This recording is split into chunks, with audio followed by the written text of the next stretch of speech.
We move on now to our next head coach, and it's baseball coach Jerod Goodale. Unfortunately, they kind of got into their season, and their season ended, and now hopefully this spring we'll be able to have a full season of Tiger baseball. But, Coach, appreciate you joining us here tonight. Thanks for having me. That had to be weird. I know you were hosting Central Missouri, I think it was, and in the middle of a doubleheader, and boom, that was it. Never forget it. You know, things were moving so quick, and, you know, you're trying to stay focused on the game, but checking phones and turned into senior day real quick once we found out after the first game of the doubleheader, and had to change the lineup up, and it was something you'll never forget for sure. The finality was tough, and we had a front-loaded season, it felt like, on the conference, and then just to get shut down, and I know everybody's looking forward to being back, and getting going this year. So baseball's been kind of interesting because some of the summer programs where you send players to play didn't do anything. The Larks obviously did, and other ones, and there's a lot of four-day state players who got a chance to play baseball. So a little unique in a sense that some of your guys still had the chance to compete this summer, which I would imagine for them, obviously playing, but just the mental side of it to get back into playing some baseball was huge. Absolutely, and I was really proud of a lot of our guys. They made a lot of sacrifices this summer to go all over the place to get games in. And we had guys up in Ohio, a league in Omaha. We had a couple of our parents kind of helped set up something with in Omaha that got to play, and then guys just found ways to get onto teams and get their at-bats, get their innings in, which I was proud of. It's a group that likes to play, so they found ways to play this summer. Well, and you had obviously your first year, a big recruiting class, and they got, I guess, kind of got their feet wet a little bit and got to play as a team. I know you brought in some more. You're excited where this program's headed here. We really are. I think we have 8 new guys coming in, and we feel really good about some of the holes that we needed to fill, and plus getting some guys healthy. We had a couple position guys that I thought were going to be everyday guys for us that were out, and then 2 weekend starters, on the mound for us, one freshman and a transfer that both were out. So to have those guys healthy and to get everybody back, and then the guys that are coming in, I've never looked so much forward to a fall in my life, and so the whole team's that way too. We're excited to be back, and they can feel something coming. They can feel something special brewing, and they're excited to get back and get going. No, it's kind of interesting. The scholarships and getting the year back for student athletes can be challenging, obviously, to fit in the recruiting class. If you've got a big senior class, you're in a way a little fortunate. You didn't have a big senior class, and so you didn't. I mean, maybe a little less challenging in that regard. How do you honor what you want to do and still keep the program moving forward while giving those seniors that extra year? A smaller senior class in that regard kind of helps you a little bit.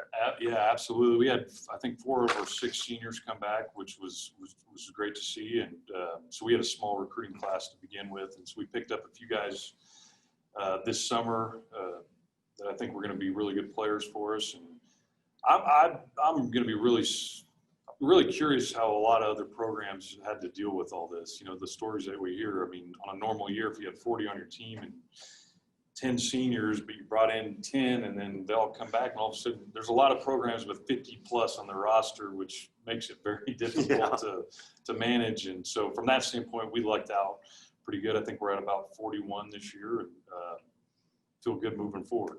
How do you anticipate the fall looking once you're able to get back out there and get the guys together and start doing some workouts? I think as a baseball team, we're probably more suited to deal with what's going on just because in the spring we have to be so adaptable and pliable with weather and changing dates and adjusting. So, we'll do whatever we can. Whatever gets thrown at us, we'll adapt, and our guys have done a great job so far, and we're all looking forward to getting back on the field together, no matter how that happens. So we got some momentum, I feel like, going into this last week, and so hopefully things keep going. But like I said, I think baseball is very suited to adapt to what all the restrictions and everything going on right now. Well, Our guys have done a great job. we saw a lot of summer programs get through, and that's certainly encouraging. And hopefully by the springtime, we're able to get everybody out there. Couple of items at tigerauction.org involving Fort Hays State baseball. One of them is the co-coach for Fort Hays State baseball. Maybe share a little bit about what that all entails for the high bidder.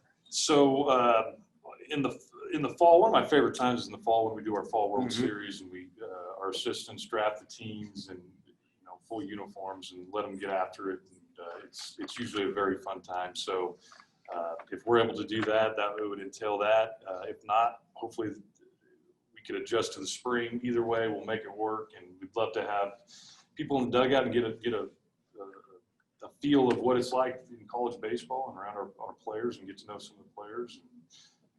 It's a fun group to be around. We're all really excited to be around them and feel very, very blessed with the players that we have here. One of the other items, 3 hours of manual labor from I'm missing out all the guys, but some of the guys. For sure. No, you put 40, we can get a lot of a lot stuff done in accomplished. 3 hours. Yeah.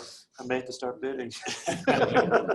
It's amazing when you get that many guys together. And normally, I feel like baseball guys have had to work a lot of different odd jobs over, just growing up with times and everything. So we have, construction guys. We have about anything you can imagine, and very good for manual labor. So. And we did have one question sent in to us. We appreciate again the questions. Keep them coming. The team's greatest strengths coming into this upcoming season. I think our depth this year, position player wise, is going to be really good, and I think just the team aspect. It is. We have a lot of really good guys that are just they've meshed really well, and then the incoming guys I think are the same way. So I think that team aspect, and then that's part of the fun of the fall too, is kind of realize really what you have there. But I think we're going to have a lot of depth on the mound and a lot of depth position player wise. And, we're going to be deep up the middle.